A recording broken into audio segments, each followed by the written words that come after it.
Assalamualaikum warahmatullahi wabarakatuh. Perkenalkan, nama saya Muhammad Faiz dengan NIM 1030724001108. Di sini saya ingin menyelesaikan tugas sub CLO 0314 dari matkul kalkulus lanjut milik saya. Oke, langsung saja ke nomor satunya. Di nomor satu ini eh, diberikan fungsi skalar f(x)y sama dengan x kuadrat min 3y kuadrat dan titik P sama dengan dalam kurung 1,2. Nah, untuk soal yang pertama, itu yang ke A, itu hitung vektor gradient f(x)y dari fungsi f. Oke, langsung saja pada jawabannya, yaitu eh, jadi vektor gradient ini bisa ditemukan dengan menghitung turunan parsial pertama dari fungsi f terhadap x dan y. Nah, untuk turunan parsial terhadap x, yaitu eh, fx sama dengan turunan parsial per turunan parsial x, lalu dalam kurung x kuadrat min 3y kuadrat sama dengan 2x.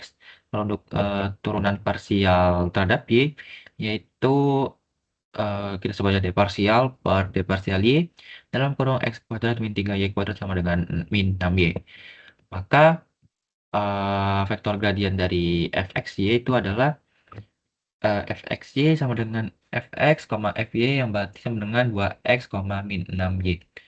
Lalu kita lanjut kepada soal yang ke B, yaitu tentukan nilai gradien f di titik P. Oke, untuk menemukan nilai gradien di titik P sama dengan dalam kurung 1,2, kita substitusikan x sama dengan 1 dan y sama dengan 2 ke dalam ekspresi vektor gradien yang telah kita peroleh di atas tadi.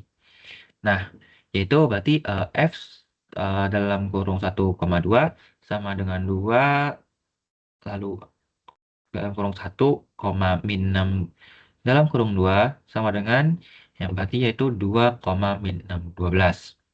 Oke, lanjut ke soal yang ke C, yaitu kita disuruh untuk menghitung turunan berarah DUF P dengan vektor U adalah vektor yang searah dengan vektor A sama dengan 3,4. Nah, turunan berarah dihitung dengan rumus DUFP sama dengan FP kali U, di mana U itu adalah vektor satuan. Nah, yang pertama kali kita ini adalah kita tentukan dulu vektor satuan U-nya. Nah, vektor U ini harus searah dengan vektor A, yang berarti vektor A ini sama dengan 3,4. Nah, pertama kita hitung panjang dari A-nya terlebih dahulu. Itu berarti A sama dengan 3 kuadrat plus 4 kuadrat sama dengan akar 9 per 16 sama dengan akar 25 sama dengan 5. Lalu untuk vektor satuan U-nya adalah A per A sama dengan 3,4 per 5 sama dengan 3 per 5,4 per 5. Lalu kita hitung turunan berarahnya, yaitu DUF 1,2 sama dengan F 1,2 kali U sama dengan 2,12 dikali 3 per 5,4 per 5, yang berarti sama dengan 2, uh, dalam kurung 2, dalam kurung 3 dikali dalam kurung 3 per 5 ditambah dalam kurung min 16 dikali 4 per 5. Berarti sama dengan 6,5, 6 per 5 dikurangi 48 per 5 sama dengan min 42 per 5, yaitu berarti sama dengan min 8,4. Jadi turunan berarahnya adalah min 8,4. Lalu untuk selanjutnya yaitu soal yang gede adalah pada arah mana turunan berarah dari F di titik P bernilai maksimum. Berapakah nilai maksimumnya? Nah, eh, untuk menentukan arah maksimum yaitu kita tentukan dari turunan berarah dari F di titik P itu akan bernilai maksimum pada arah yang sama dengan vektor gradien di titik P, yaitu F 1,2. Arahnya itu adalah 2, min 12. Untuk nilai maksimumnya yaitu dari turunan berarah adalah dari vektor gradien di titik P. Jadi di sini kita hitung aja F 1,2 sama dengan 2, min 16 sama dengan akar 2 kuadrat plus dalam kurung min 12 kuadrat sama dengan akar 4 plus 144 sama dengan akar 148 yang berarti sama aja akar 2 sorry 2 akar 37. Jadi nama sumbernya adalah 2 akar 37. Lalu untuk soal selanjutnya yang ke E yaitu adalah tentukan arah vektor unit V di mana turunan berarah dVF V sama dengan 0. Nah, kita disuruh untuk menjelaskan secara singkat makna geometrisnya.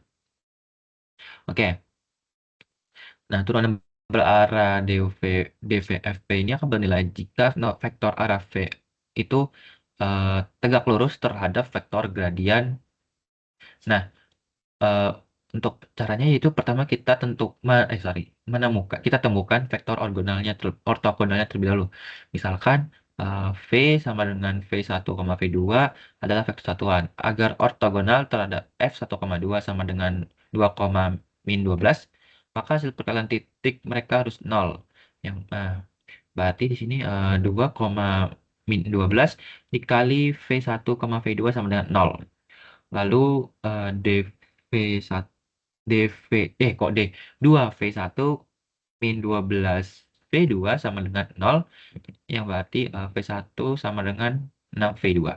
Kita bisa memilih v2 sama dengan 1, maka v1 sama dengan 6. Salah satu vektor yang ortogonal adalah 6,1. Vektor lain yang juga ortogonal adalah min 6 min 1. Nah, lalu selanjutnya adalah kita tentukan vektor satuan V-nya, yaitu kita caranya adalah normalisasi vektor 6,1 untuk mendapatkan vektor satuan. Ya, lalu di sini 6,1 sama dengan akar 6 kuadrat plus 1 kuadrat sama dengan akar 36 plus 1 sama dengan akar 37. Lalu jadi arah vektor satuan V itu adalah V sama dengan dalam kurung 6 per akar 37, 1 per akar 37, atau bisa V dalam kurung min 6 per akar 37, min 1 per akar 37. Nah, makna geometrisnya itu adalah arah di mana turunan berarah ini bernilai 0 adalah arah di mana fungsi f tidak mengalami perubahan nilai. Secara geometris, ini adalah arah garis singgung terhadap kurva ketinggian dari fungsi f yang melalui titik P. Lalu yang kedua, di sini kita diberikan fungsi fxy sama dengan x pangkat 3 min 3x plus y kuadrat. Lalu untuk soalnya adalah yang A itu kita hitung turunan parsial pertama fx dan fy. Oke, kita hitung turunan parsial terhadap x. Oke, kita hitung turunan parsial terhadap x-nya yaitu d, d parsial. D parsial per D parsial X dalam kurung X pangkat 3 min 3X plus Y kuadrat sama dengan 3X kuadrat min 3. Lalu untuk turunan parsial terhadap Y-nya adalah D parsial per D parsial Y dalam kurung X pangkat 3 min 3X plus Y kuadrat sama dengan 2Y. Maka hasilnya dari turunan parsialnya yang turunan parsial pertama dari Fx dan Fy itu adalah 3X 3x kuadrat min 3, 2y. Lalu yang ke B ada kita disuruh untuk menentukan titik-titik stasioner dari fungsi f, x, y.